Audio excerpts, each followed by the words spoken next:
오늘 우리가 함께 묵상할 말씀은 구약성경 시편 20편입니다. 시편 20편에 나오는 말씀 중에 한 구절 7절의 말씀을 제가 읽어봐 드리겠습니다. 구약성경 816페이지 시편 20편 7절. 어떤 사람은 병거, 어떤 사람은 말을 의지하나 우리는 여호와 우리 하나님의 이름을 자랑하리로다. 아멘. 할렐루야. 오늘 또 저와 여러분의 가정, 자녀, 그리고 하는 모든 일들 위해 하나님의 돕는 손길이 함께 하시길 주님의 이름으로 축복합니다. 그리고 이 자리를 정말 사모하지만은 부득이하게 함께 할 수 없어서 가정에서 있는 곳에서 영상으로 예배드리는 성도들에게도 같은 은혜가 함께 하시길 주님의 이름으로 축복합니다. 요즘 일본 도쿄에서 작년에 이렇게 개최되어야 될 올림픽 경기가 코로나 때문에 1년 미루어져서 횟수는 2021년인데 2020년 도쿄올림픽이라는 이름으로 한참 올림픽 경기가 진행되고 있습니다. 이 올림픽이 열리기까지 코로나로 인해서 많은 우여곡절들이 있었지요. 그러나 그 모든 어려움을 딛고 또 어렵게 이 대회를 참여한 선수들이 그동안 아주 땀 흘리면서 훈련했던 자기들의 기량을 마음껏 발휘하고 있습니다. 특별히 많은 선수들 중에서 이번에 한국 양궁 선수 중에 안산이라고 하는 여자 선수의 이야기를 다 알고 계실 겁니다. 스포츠와 전혀 상관없는 또 별개의 문제 때문에 특별히 젊은 사람들 사이에서 지금 많은 화제가 이렇게 되고 있습니다. 잘 아시는 것처럼 우리나라는 원래부터 활을 잘 쏘는 민족이었다고 합니다. 그래서 양궁으로만큼은 전 세계에서 가장 최강국이라고 하는 소리를 들을 정도입니다. 그도 그럴 수밖에 없는 게 이번에도 역시 여자 단체전에서 금메달을 땄습니다. 근데 이번이 몇 번째 딴 건지 혹시 아세요? 네, 연속해서 9번째 땄습니다. 올림픽이 4년마다 열리니까 49, 36년 동안을 여자 단체전에 있어서는 단 한 번도 이 부동의 1위 자리를 내준 적이 없다는 것입니다. 그런데 이렇게 잘 쏘는 우리나라임에도 불구하고 한 사람이 모든 종목의 금메달을 따는 경우는 한 번도 없었습니다. 한 사람이 모든 종목의 금메달을 딴 선수는 한 명도 없었습니다. 그런데 이번에 안산이라는 선수가 그걸 해낸 겁니다. 먼저는 여자 단체전에 선수로 참가해가지고 여자 단체전 금메달을 땄습니다. 그리고 고등학생인 김재덕이라는 남자 선수와 혼성팀을 이루어서 혼성 단체전에서도 금메달을 땄습니다. 그리고 여자 개인전에서도 여러분이 잘 아시듯이 또 금메달을 따서 한 사람이 딸 수 있는 모든 종류의 금메달을 다 딴 최초의 선수가 되었습니다. 특별히 마지막 개인전 금메달 딸 때는 그 경기가 정말 압권이었지요. 잘 아시겠지만 경기 방식을 좀 설명드리면 이 양궁은 이렇게 3발씩 5세트를 쏘게 돼 있어요. 한 세트에 한 사람이 3발을 쏴서 점수가 높으면은 2점을 가져가고 점수가 똑같으면 각각 1점씩 나누어 갖고, 이번에 안산 선수와 대결한 선수가 이 약물 복용 문제 때문에 국가적으로는 나오지 못하는 징계를 받은 나라가 러시아예요. 그래서 러시아 이름으로 나오지 못하고 러시아 올림픽 위원회라고 하는 이름으로 출전한 엘레나 오시포바라고 하는 선수입니다. 근데 이 선수도 정말 화살을 잘 쏘더라고요. 그래서 이 안산 선수와 오시포바 선수가 5세트를 3발씩 대결을 했는데 서로 엎치락 뒤치락 하더니 2대0 또 3대1 이런 식으로 가다가 마지막엔 5대5가 됐어요. 5세트를 다 끝났는데 동점이 된 겁니다. 어찌됐든 금메달은 결정 지어야 되기 때문에 연장전을 펼치는데 이번 연장전이 슛오프라는 제도예요. 슛오프라는 제도는 마지막 한 발씩만 더 쏩니다. 그래서 그 한 발을 가지고 정중앙 카메라 렌즈가 들어가 있는 X라고 표현을 하는데 그 X에 가장 가까이 쏜 선수가 금메달을 가져가는 겁니다. 그런데 안산 선수가 그 마지막 한 발에서 이 오시포바 선수를 이기고 금메달을 따게 된 겁니다. 여러분, 그렇습니다. 그 마지막 한 발의 화살이 금메달을 결정지었습니다. 그 마지막 한 발이 안산 선수가 그동안 쏘아왔던 수많은 화살의 가치를 살려낸 것입니다. 얼마나 많이 쐈을까요? 그 결승전만 해도 5세트까지 15발을 쐈어요. 32강, 16강, 8강, 4강 그뿐 아닙니다. 그 대회에 참석하기 전에 하루에도 얼마나 많은 화살을 쐈는지. 그런데 그 쏴왔던 모든 화살이 가치가 있게 만들어준 화살이 마지막 쏜 화살입니다. 그 마지막 화살 때문에 모든 연습할 때 쏘았던 그 화살들도 의미가 있게 된 것입니다. 그런데 사랑하는 대연성결교 성도 여러분, 아셔야 됩니다. 우리 성도들의 삶에도 항상 마지막 한 발이 있다는 것입니다. 때로는 어떤 어려운 일들 때문에 넘어지고 자빠지고 또 실패하여 낙심하고 절망할 때도 있습니다. 그러나 우리에게 남은 그 마지막 한 발이 그동안 인생을 살아오면서 하루하루 쏘아 올렸던 수많은 화살들이 무용지물이 되지 않고 정말 가치 있는 화살이 되도록 만들어 준다는 것입니다. 우리가 마지막 갖고 있는 그 한 발의 화살은 뭘까요? 오늘 시편 20편을 쓴 다윗은 그 한 발의 마지막 한 발의 화살에 대해서 자기의 신앙으로 이렇게 고백을 해요. 시편 20편 7절의 말씀이에요. 아까 제가 읽어봐 드렸던 말씀을 이번엔 우리 다 같이 한번 읽어보십시다. 어떤 사람은 병거, 어떤 사람은 말을 의지하나 우리는 여호와 우리 하나님의 이름을 자랑하리로다. 여러분, 이런 성경 구절은 이런 기회에 외워버리시는 게 좋습니다. 시편 20편 7절, 어떤 사람은 병거, 어떤 사람은 말을 의지하나 우리는 여호와 우리 하나님의 이름을 자랑하리로다. 다윗의 마지막 한 말은 여호와 하나님의 이름이었습니다. 여러분, 그렇습니다. 우리 성도들에게도 인생 경기의 마지막 한 발은 우리 주 하나님이신 줄로 믿습니다. 사람의 몸으로 오신 하나님이신 예수님이신 줄로 믿습니다.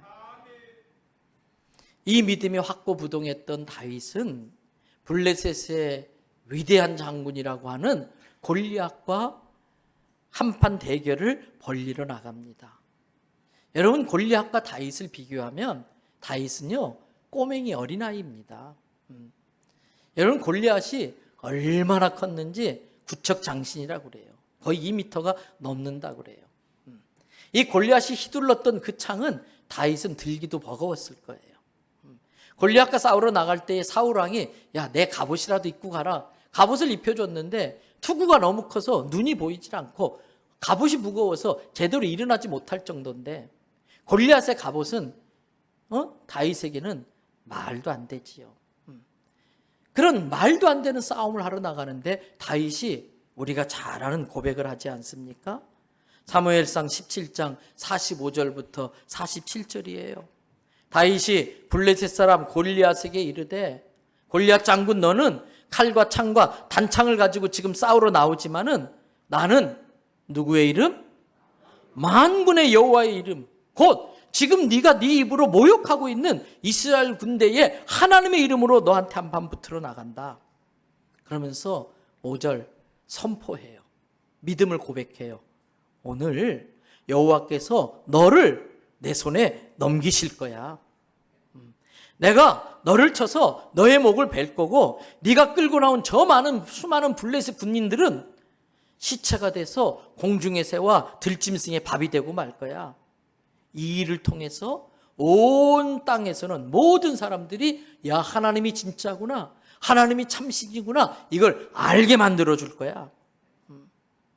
47절, 여호와의 구원하심이 칼과 창에 있지 아니한 것을 이걸 보고 있는 모든 무리들이 알게 할 건데, 그 다음 우리가 잘 아는 유명한 말씀이죠. 같이 한번 읽어볼까요? 전쟁은 여호와께 것인즉 그가 너희를 우리 손에 넘기시라. 전쟁은 누구에 속했다? 여호와께 속했다는 거예요. 여러분, 다윗은 그 여호와 하나님의 이름이 그 인생의 마지막 한 발이 되어서 골리앗을 쓰러뜨리는 승리를 얻게 됩니다. 오늘 본문의 말씀인 시편 20편도 마찬가지입니다. 어쩌면 이 시편 20편은 마지막 한 발을 쏘기 위한 준비 과정이라고 할 수 있습니다. 이 시편 20편은 구약성경 사무엘하 10장이 그 역사적인 배경이 되어 있습니다. 사무엘하 10장을 보면은 아람과 또 암몬 족속이 연합군을 이루어 가지고 다윗을 치러 옵니다. 이스라엘을 치러 옵니다. 그런데 전력상으로 보면은 이 암몬과 그 아람 연합군을 다윗의 군대가 이길 수가 없어요. 왜? 이때까지만 해도 이스라엘에는 말이 없었습니다. 하나님께서 이스라엘의 왕을 세우시면서 너희는 나를 의지해라. 말이나 병거를 의지하지 말고 나를 의지해야 되기 때문에 말을 두지 말아라. 그래서 이때까지만 해도 다윗은 그 말에 순종해서 이스라엘에 전차부대, 병거도 없었고 말도 없었어요. 나중에 솔로몬 왕 때에 가가지고 솔로몬이 나이가 들어서 분별력이 떨어졌을 때에 나라의 국력을 키우겠다고 하나님의 명령을 어기고 이방 나라에서 말을 수입해다가 전차부대 또 말 이 부대를 만들었지 이때까지는 말이 없었어요. 그런데 인간적으로 생각해 보세요. 그 높은 말 위에 올라타서 빠르게 달리면서 긴 창으로 이렇게 휘두르는 거하고 걸어 다니면서 뛰어다니면서 짧은 칼 가지고 싸우는 거하고 게임이 안 되는 거예요. 게임이 안 되는 거예요. 다윗도 이것을 잘 알고 있었어요. 다윗은 많은 전쟁을 통해서 많은 경험을 통해서 이 연합군에게 이스라엘이 상대가 안 된다는 걸 알고 있었어요. 여러분 그때가 참 중요해요. 내 힘으로 감당할 수 없는 상황이 벌어졌을 때에 그때 다윗은 하나님 앞에 엎드려서 기도합니다. 그러면서 하나님이 어떤 분이신가 묵상해요. 그 하나님이 내게 어떤 말씀을 하셨지 하나님의 약속의 말씀을 묵상합니다. 그리고 기도하다가 벌떡 일어납니다. 이제 곧 전쟁에 나가는데 전쟁에 나가기 직전에 그가 가장 먼저 한 일이 뭔지 아십니까? 전쟁에 나가려면 군사를 모집해야 됩니다. 훈련을 시켜야 됩니다. 작전을 세워야 됩니다. 칼을 갈고 창끝을 벼러야 됩니다. 근데 다윗이 그렇게 하지 않았어요. 가장 먼저 다윗은 하나님 앞에 제사를 드립니다. 오늘 3절에 다윗은 개인적인 고백이지만 백성들과 함께 고백을 한다는 의미에서 1인칭을 쓰지 않고 3인칭, 2인칭을 통해서 표현을 하고 있는데 3절에서 다윗은 이렇게 말합니다. 우리 같이 한번 다 읽어보십시다. 내 모든 소재를 기억하시며 내 번제를 받아주시기를 원하노라. 소제는 곡식으로 드리는 제사, 번제는 짐승의 고기, 기름을 태우면서 드리는 제사. 여러분 지금 자기보다 훨씬 더 센 연합군을 싸우러 나가는데 다윗이 가장 먼저 하나님 앞에 제사를 지렀어요. 왜 그랬을까요? 다윗도 나름대로 뛰어난 용사이고 놀라운 승리를 여러 번 거뒀지만 다윗은 그 모든 앞서의 전쟁을 통해서 하나 깨달은 게 있었습니다. 전쟁은 자기에게 속한 것이 아니라 하나님의 손에 달려있다. 내가 아무리 전략을 잘 짜고 지혜를 모으고 어마어마한 군대를 모은다 할지라도 하나님이 함께 해주시지 않으면 나는 이길 수가 없다. 다윗은 이걸 잘 알았어요. 여러분 잠언 3장 5절 6절에 나오는 말씀이지요. 우리 같이 한번 읽어보십시다. 너는 마음을 다하여 여호와를 신뢰하고 내 명철을 의지하지 말라. 6절 너는 범사의 그를 인정하라. 그리하면 내 길을 지도하시리라. 다윗은 그대로 했습니다.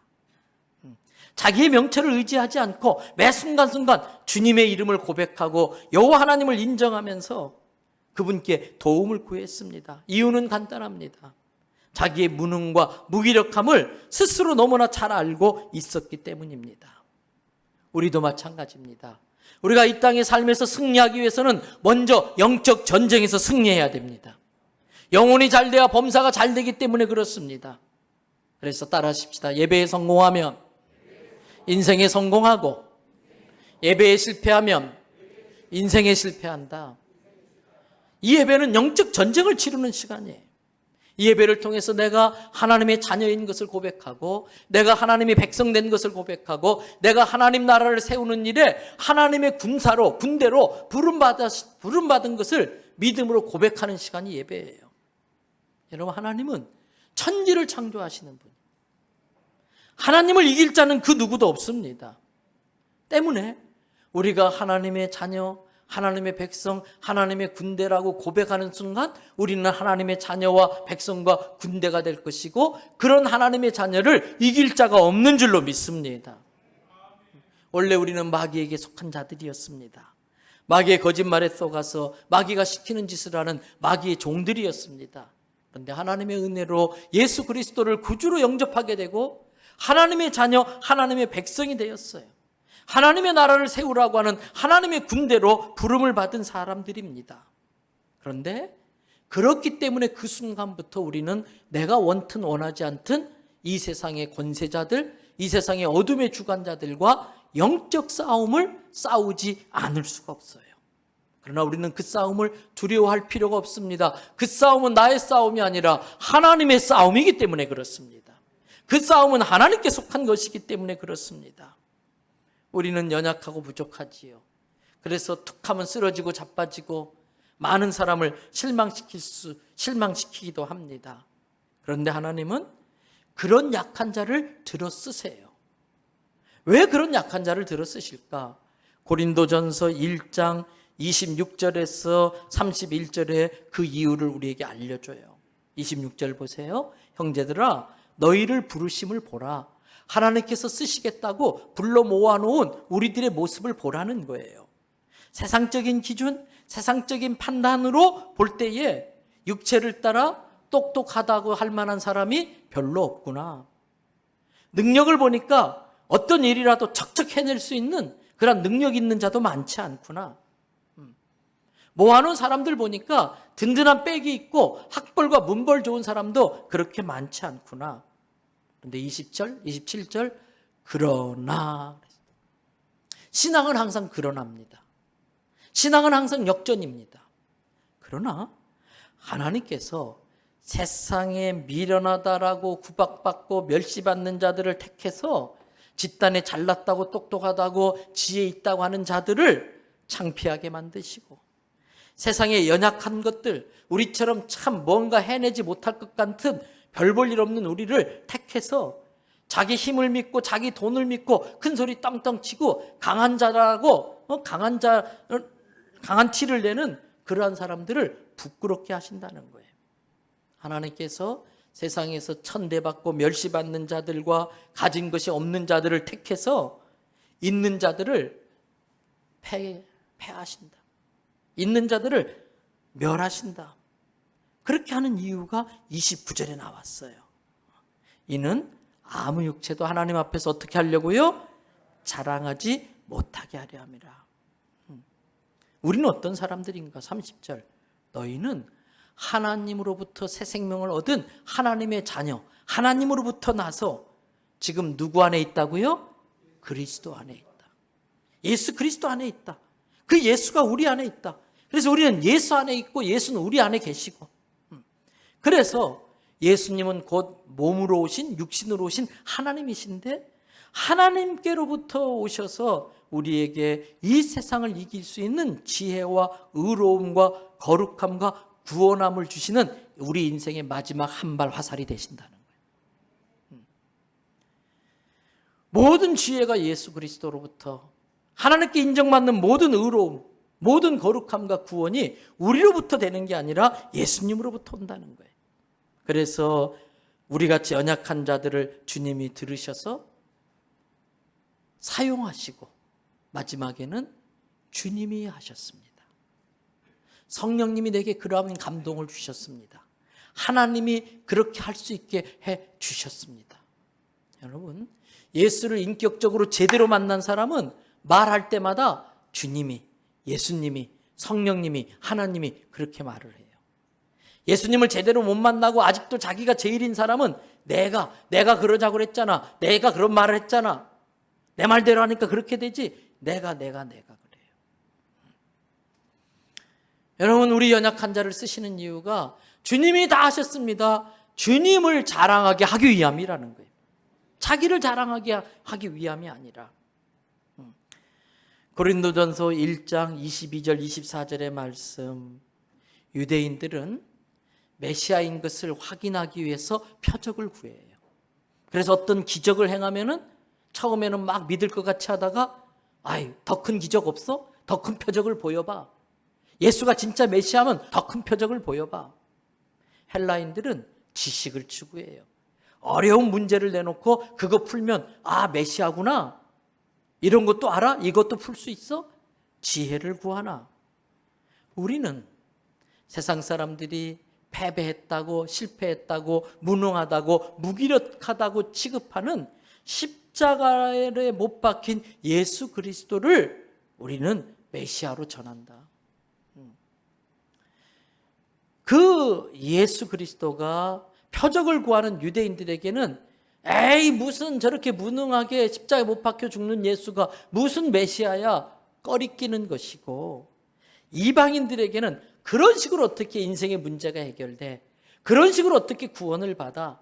말도 안 되는 저건 멍청한 짓이야. 똑똑하다고 하는 헬라인들에게는 그것이 미련한 것이로되 24절, 오직 부르심을 받은, 이 부르심은 뭐냐? 전적인 하나님의 은혜로, 하나님으로부터 은혜를 입어 하나님의 자녀로 부르심을 받은 자들에게는 그 사람의 유대인 출신이든 헬라인 출신이든 조선족이든 대한민국 사람이든 상관없이 예수 그리스도는 인생의 마지막 한방 화살이 되는 하나님의 능력이고 하나님의 지혜인 줄을 믿습니다. 여러분, 그렇습니다. 하나님은 하나님의 부르심을 받은, 그리고 그 부르심에 순종한 자들에게 마지막 화살로 예수 그리스도의 이름을 주신 것입니다. 다윗이 전쟁을 나가면서 전적으로 여호와 성부 하나님을 의뢰했다면, 신약 시대를 살고 있는 우리에게는 전적으로 성자 예수님을 의지할 때에 그 이름이 승리이고 능력인 줄로 믿습니다. 본문 7절을 보십시오. 어떤 사람들은 전차부대 병거와 또 말을 의지합니다. 그러나 우리는 예수 그리스도 이름 외에는 내세울 게 없어요. 예수 그리스도의 이름을 자랑합니다. 그런데 그 결과는 어떤가요? 8절에 그 결과가 나왔어요. 8절에 보니까 병거와 말을 의지한 자들은 처음엔 잘 나가는 것 같더니 나중에 보니까 비틀비틀 거리다가 다 엎어져 버려요. 다 망해요. 다 쓰러져요. 그런데 세상 사람들이 미련하다고 조롱하고 비웃었던 그 예수 그리스도를 의지했던 성도들은 하나님의 권능의 오른팔로 딱 붙잡아서 이렇게 세우시니까 어떤 상황, 어떤 어려움에서도 결국은 반듯하게 서더라는 것입니다. 다윗은 어떻게 모든 어려움 가운데서 이러한 믿음의 고백을 할 수 있었을까? 오늘 본문 1절에서 그 해답을 찾을 수가 있어요. 여러분, 본문 1절에서 다윗은 자기가 믿는 하나님을 어떤 하나님으로 부르고 있습니까? 누구의 하나님이라고 그러고 있어요? 이럴 때는 얼른 1절을 보시든지 1절을 띄워주시든지. 다 같이 1절 읽어봅니다. 환난 날에 여호와께서 내게 응답하시고 야곱의 하나님의 이름이 너를 높이 드시며. 누구의 하나님? 야곱의 하나님. 야곱의 하나님이라는 건 뭘까요? 야곱에게 나타나셔서 약속을 맺어주시고 그 약속을 지키시는 하나님이라는 뜻이에요. 잘 아시는 것처럼 야곱은 나름대로 세상에서 성공하고 싶었어요. 그래서 야곱은 수단 방법을 가리지 않았어요. 팥죽 한 그릇으로 형을 속여가지고 장자권 가로챘어요. 가짜 털을 몸에 바르고 목소리를 변조해서 귀도 잘 안 들리고 눈도 잘 안 보이는 늙은 아버지 이삭을 속여서 장자의 축복 기도를 가로챘어요. 그러면 잘 될 줄 알았어요. 근데 웬걸요? 그는 엎어지고 자빠지고 넘어졌어요. 결국은 배신자가 되고 결국은 사기꾼이 돼서 형의 복수를 피해서 목숨이라도 건지려고 도망치는 도망자가 되고 말았어요. 광야에서 혼자 추위에 떨며 잠을 청하는데 여러분 얼마나 서럽고 얼마나 두렵고, 근데 그 순간 놀라운 일이 벌어졌어요. 야곱에게 하나님이 찾아오셨어요. 여러분, 야곱에게 하나님이 찾아오실 만한 어떤 것을 했다면 그거는 당연한 대가입니다. 야곱이 그 전에 하나님이 야곱의 인생에 찾아오실 만큼 하나님을 위해 무언가 했다면 그거는 공로에 대한 보상을 받는 거예요. 은혜는 받을 만한 자격이 하나도 없는 사람에게 어느 날 갑자기 주어지는 게 은혜입니다. 여러분, 이 자리에 내가 와 있는 것조차도 하나님의 은혜인 걸 깨달으시기를 바랍니다. 그 찾아오신 하나님이 야곱에게 일방적으로 프로포즈하세요. 야곱에게 일방적으로 계약서를 내밀으세요. 창세기 28장 13절에서 15절을 보십시다. 또 본즉 여호와께서 야곱 위에 서서 이르시되 야곱아 나는 여호와야. 깜짝 놀라는 야곱에게 야곱아 낯설어하지마, 놀라지마. 네가 그렇게 기 아프도록 들어왔던 너의 할아버지 아브라함의 하나님이야. 네 아버지 이삭이 그렇게 기가 아프도록 이야기했던 네 아버지 이삭의 하나님이 바로 나야. 야곱아 잘 들어. 지금 누워있는 그 땅 있지? 내가 그 땅을 너와 네 자손에게 주겠어. 그리고 14절 내 자손이 뭐같이? 땅의 티끌같이. 여러분, 지금도 아마 그게 맞을 것 같은데 특별히 농경시대 때에 또 육탄전 싸움을 하던 그 시대는요 머릿수가 힘입니다. 그래서 자식을 많이 낳아야 노동력도 많이 확보돼서 열심히 농사지어서 부자가 되고요. 싸움을 하더라도 사람 수가 많아야 전쟁에 이기던 시절에 다사는 복 중에 복이었어요. 그래서 제가 넷이나 낳았잖아요. 그 야곱에게 하나님이 아직 장가도 안 간 야곱한테 야곱아 네 자식을 티끌같이 해줄 거야. 네 자식이 동서남북으로 쫙 퍼지고 땅의 모든 족속이 너와 내 자손으로 말미암아 복을 받으리라. 저는 우리 대연성결교 성도들 때문에 이 부산 땅이 복받기를 바랍니다. 여러분의 직장이 축복받기를 원합니다. 여러분의 가문이 복받기를 원합니다. 우리 교회가 증명하고 있잖아요.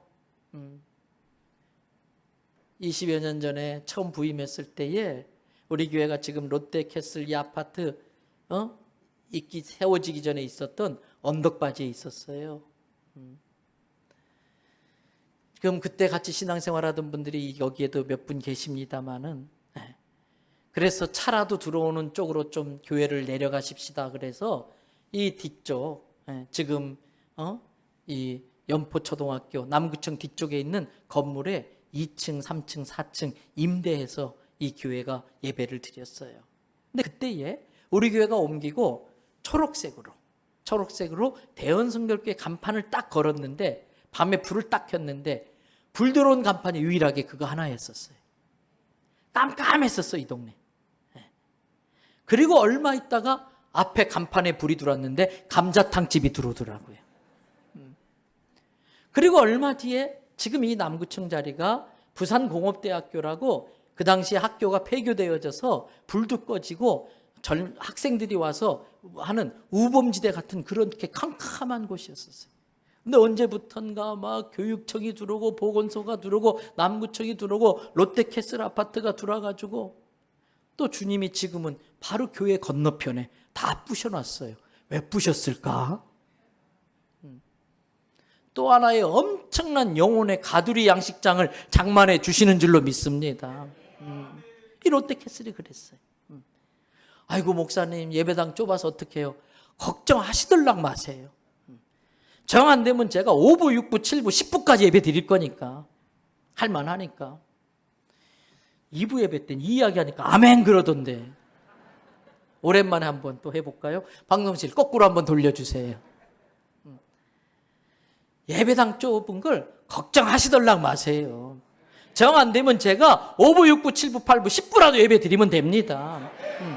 하나님이 우리 교회를 통해서 이 대연동, 육동과 남구를 이렇게 부흥하고 축복하신 줄로 믿습니다. 얼마 전에도 우리 교회에서 청년 때부터 신앙생활했던 몇몇 분들하고 이런저런 이야기하는데 그중에 한 분이 그러더라고요. 젊은 집사님, 남자 집사님이, 목사님 정말 그때 생각하니까 지금 우리 교회 성도들 엄청 축복받았네요. 여러분, 땅의 모든 족속이 너와 내 자손으로 말미암아 복을 받으리라, 이 말씀대로 되기를 축복합니다. 그러면서 15절 하나님이 야곱에게 약속하세요. 야곱아, 내가 늘 너와 함께 있을 거야. 네가 어딜 가든지 너를 내가 지켜줄 거야. 그리고 너를 이끌어서 다시 이 땅으로 돌아오게 할 텐데, 내가 너에게 약속한 거, 허락한 것을 다 이루기까지 너를 떠나지 아니할 거야.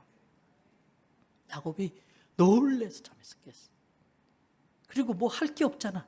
그러니까 자기가 베고 있던 그 돌, 보잘것없는 건데 그거를 세웠어요. 누워있으나 세워있으나 그게 그걸 텐데 딱 세워놓고 자기가 비상시에 쓰려고 했던 기름을 다 부어버려요. 더 이상 자기가 모은 기름 의지하는 인생 되지 않겠다는 거예요. 그리고 별 볼 일 없지만 이걸 통해서 이곳을 베델, 하나님의 집으로 만들겠다는 거예요. 야곱이 하나님과 딜을 하는 거예요. 하나님, 저를 그렇게 해주시면 제가 하나님께 집을 지어드리고 제가 하나님께 내 모든 소득에 하나님이 주셨다는 걸 인정하는 마음으로 10의 1조를 드리겠습니다. 창세기 28장 20절에서 22절을 보세요. 야곱이 소원하여 이르되 하나님이 나와 함께 계셔서 내가 가는 이 길에서 나를 지키시고 먹을 것과 입을 옷을 주시며 내가 평안히 아버지 집으로 돌아오게 하시오면 딜을 하는 거예요. 여호와께서 나의 하나님이 되신 것을 내가 인정할 것이고 내가 기둥으로 세운 이 돌이 하나님의 집에 될 것이고 하나님이 내게 주신 모든 것의 10분의 1을 내가 반드시 하나님께 드리겠습니다. 그때부터 야곱은 그 똑똑한 머리 의지하지 않고 그 달변, 야곱이 마음 먹으면 사기치지 못할 사람이 없었어요. 야곱하고 몇 번만 이야기하면은 재산 다 싸들고 와가지고 아이고 나도 투자해 주세요. 야곱한테 다 맡기게 할 정도로 달변이었어요. 그런데 그 이후로부터 야곱은 자기의 그런 깨나 달변을 의지하지 않고 오직 하나님만 의지. 그래서 왜 삼촌 라반의 집에서 13년을 일하면서 뻔히 알면서도 쏘가줘요. 머리로 계산하면은 라반이 야곱을 따라갈 수 없어요. 야곱에 비하면 라반은 바보 멍청이에요. 근데 그런 바보 멍청이한테 야곱이 알면서 다 쏘가줘요. 왜? 내가 재주 부리고 머리 써서 모은다고 해서 모아지는 게 아니구나. 야곱은 그거 안 거예요. 다 하나님께 맡겨. 근데 결론은 뭔지 아세요? 창세기 30장 43절이에요. 우리 다 같이 함께 읽겠습니다. 이에 그 사람이 매우 번창하여 양떼와 노비와 낙타와 나귀가 많았더라. 할렐루야. 야곱의 하나님이 그런 하나님이에요.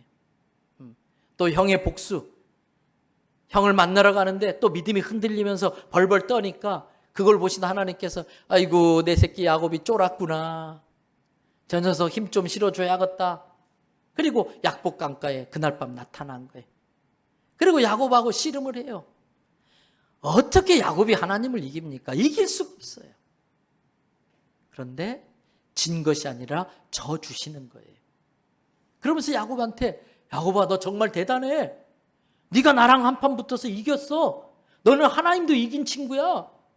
야 야곱아 겁내지 마. 쫄지 마. 그리고 네 이름 바꿔. 뭐라고 바꿔줬어요? 이스라엘. 엘은 하나님의 이름이에요. 엘은 하나님이란 뜻이. 이스라 그러면 이겼다 그 뜻이.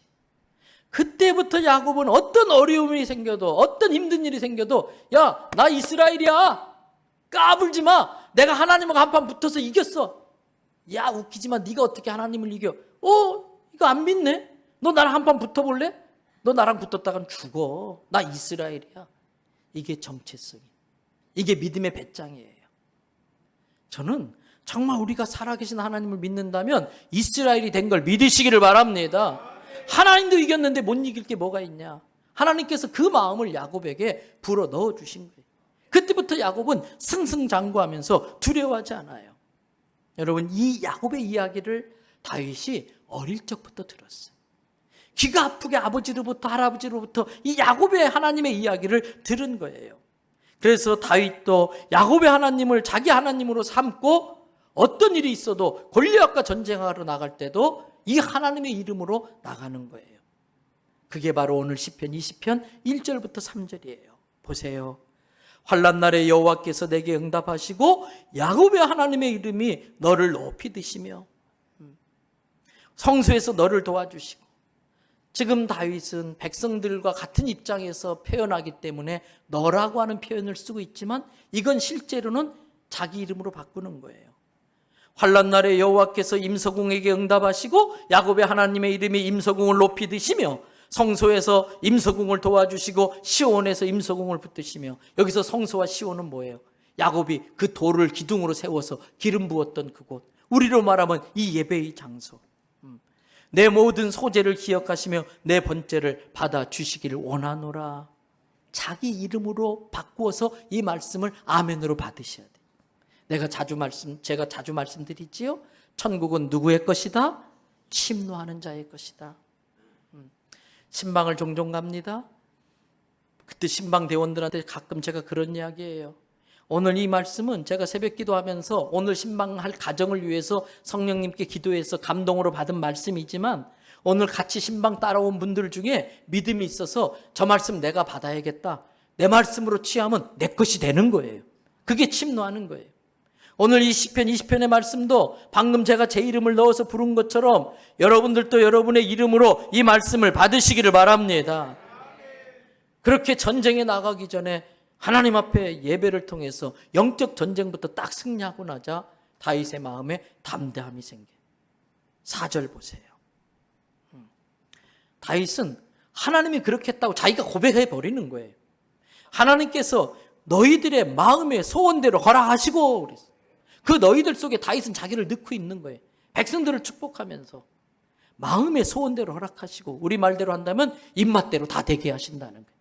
마음먹은 대로 다 되게 하신다는 거예요. 너의 모든 계획을 이루어 주시기를 원하노라. 그래서 우리의 그 승리로 말미암아 내 이름을 높이는 게 아니라 누가 하셨다? 하나님이 하셨다. 주님이 하셨다. 주님을 높이는 개가 이게 찬양이에요. 주님을 높이는 찬양. 우리 유정은 집사님이 지금까지 살아온 거 다 보니까 모든 게 뭐였었다? 은혜였다. 주님을 높였잖아요. 또 우리 찬양팀들이 앞에서 막 주님을 높였잖아요. 이게 개가를 부르는 거예요. 우리 하나님의 이름으로 우리의 깃발을 세우리니 성을 빼앗은 장군이 들어가서 그 성주의 깃발을 꺾어버리고 거기에 자기가 섬기는 군주의 깃발을 꽂는 것처럼 우리의 깃발은 여호와의 깃발인 것입니다. 우리의 깃발을 세우리니 여호와께서 내 모든 기도를 이루어 주시기를 원하노라. 이 고백을 하는 거예요. 저는 이 믿음을 가지고 다윗이 야곱의 하나님을 자기 하나님으로 삼은 것처럼 야곱의 하나님을 나의 하나님, 다윗의 하나님을 나의 하나님으로 삼고 이 믿음으로 하나님 앞에 기도할 때에 우리의 기도하는 대로 다 이루어지기를 축복합니다. 여러분, 그렇게 이 고백을 할 때에 어떤 일이 벌어질까? 6절을 보세요. 여호와께서 자기에게 기름 부음을 받은 자를, 자기에게 하나님께 기름 부음 받은 자가 누구냐? 다 우리들이에요. 자기에게 기름 부음 받은 자를 구원하시는 줄을 이제 내가 아노니 그의 오른손에 구원하는 힘으로 그의 거룩한 하늘에서 그에게 응답하시리로다. 이제 말씀을 마칩니다. 저는 오늘 말씀을 마치면서 이 자리에 계신 어떤 분 중에 참 지금 힘들고 어려운 상황에 처해 있는 분을 위해서 이사야서 41장 10절에서 16절의 말씀을 읽어드리고 이 말씀을 마치려고 그래요. 이사야서 41장 10절에서 16절입니다. 두려워하지 말라, 내가 너와 함께함이라. 놀라지 말라, 나는 내 하나님이 됨이라. 내가 너를 굳세게 하리라. 참으로 너를 붙들리라. 참으로 나의 의로운 오른손으로 너를 붙들리라.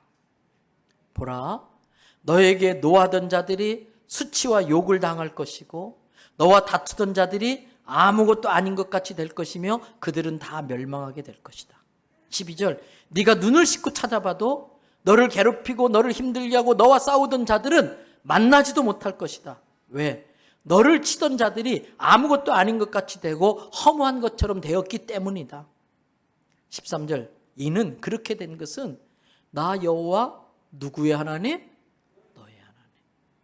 나의 하나님이 너희 내 오른손을 붙들고 내게 이르기를 두려워하지 말라. 내가 너를 도우리라 한 약속대로 될 것임이니라.